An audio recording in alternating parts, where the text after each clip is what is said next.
All right, let's talk about something that can really throw a wrench in your day. You know that feeling. Blocked up, uncomfortable, just off. It's amazing how something like constipation can mess with your mood, your energy, the whole shebang.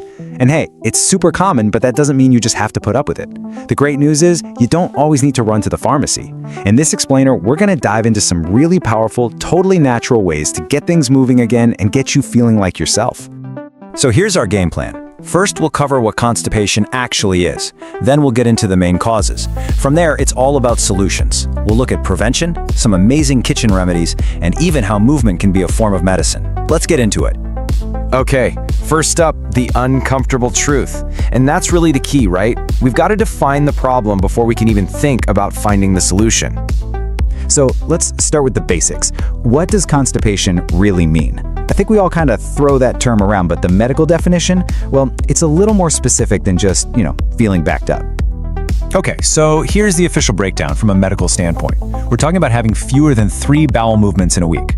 Or, and this part is key, it can also mean that when you do go, the stools are hard, dry, lumpy, and it's difficult or even painful to pass them. So you see, it's not just about how often, it's about the quality of the experience too. And this isn't just about feeling a little uncomfortable in your gut. Think about it. When that waste just sits there, your body can actually start to reabsorb stuff that it was trying to get rid of. That's where that awful fatigue, the brain fog, the bloating comes from. It's not in your head. Staying regular is literally crucial for your energy and just feeling clear-headed and good. So that leads us to the big question. Why do things slow down in the first place? Let's get into the root causes, because once you understand them, you realize this isn't some personal flaw, it's just a system we need to support. Okay, cause number 1, and this is the big one for most people, a lack of fiber.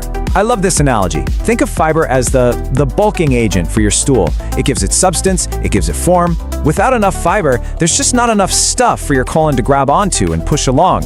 It's like trying to push a ghost. It just doesn't work well. Next up, dehydration. This is huge. Your colon is basically a water reclamation center for your body. If you're not drinking enough water, your body gets desperate and says, hey, I'll take it from the colon. What's the result? You end up with hard, dry little rocks that are just, well, they're no fun to pass. It's as simple as that. And cause number 3, not moving enough, a sedentary lifestyle. Look, your intestines are muscles, and like any muscle, they need activity to work well. When you move your body, go for a walk, do some exercise, you're literally stimulating those natural wave-like contractions in your gut that push everything along. So if you're not moving, your gut probably isn't moving much either. All right, enough about the problems, let's get to the solutions. And we're gonna start with the foundation, everyday prevention. These are the simple habits that make all the difference for long-term health. This is really your core checklist. And notice how the first 3 things on here, eating high-fiber foods, drinking plenty of fluids, and staying active, are the direct antidotes to the 3 causes we just talked about. Simple, right? But these last 2 are behavioral, and they are so important. Try to establish a regular time to go, maybe after your morning coffee. And for the love of all that is holy, when your body gives you the signal, listen to it. Don't put it off. Okay, now for the fun stuff, what I call nature's toolkit. These are some awesome, powerful remedies for when you need a little extra help. And you can probably find most of this in your kitchen right now. First up is something I call the morning flush, and it is ridiculously simple. You take 1 tablespoon of a good extra virgin olive oil, add a little squeeze of lemon juice, about a teaspoon, and drink it first thing in the morning on an empty stomach. So why does this work? The olive oil basically lubricates your entire digestive tract, making it a slicker, smoother ride for everything to pass through. Now check this out. This might actually blow your mind. Studies have shown that eating just 2 kiwis a day is as effective as taking psyllium husk, the main ingredient in a lot of fiber supplements, for getting regular.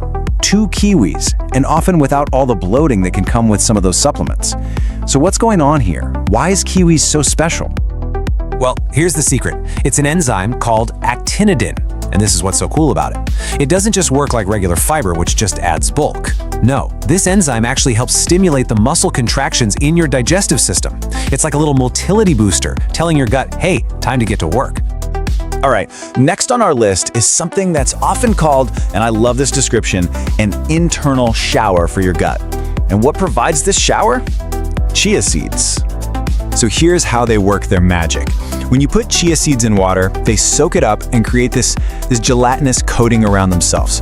This gel does two amazing things. One, it helps hydrate and soften stool. And two, as it moves through your gut, it acts like a gentle broom, sweeping everything out. It's pretty incredible. Okay, let's get into our last section, movement as medicine.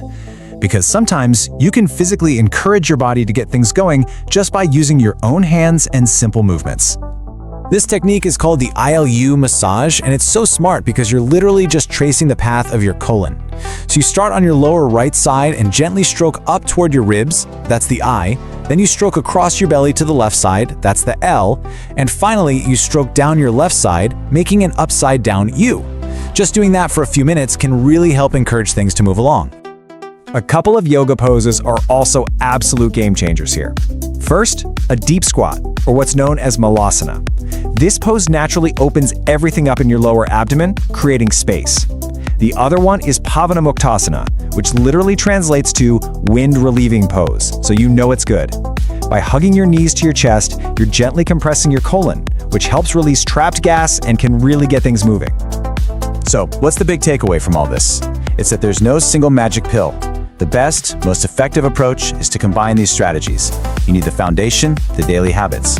You need the right foods, your kitchen remedies, and you need movement, the massage and poses.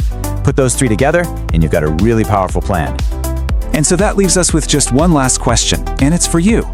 We've gone over a lot of options here, so what's one small thing you can do today? Just one step you'll take to get things moving. And of course, I have to end with this very important reminder. Everything we've talked about here is for informational purposes. Please always talk to your doctor or a healthcare professional before you try new things or make big lifestyle changes, especially if what you're experiencing involves severe pain or any other symptoms that are worrying you. They're the ones who can give you advice that's tailored specifically to you. Thank you for being here with me today. Remember, small choices create big changes. Keep nourishing your health with love and consistency.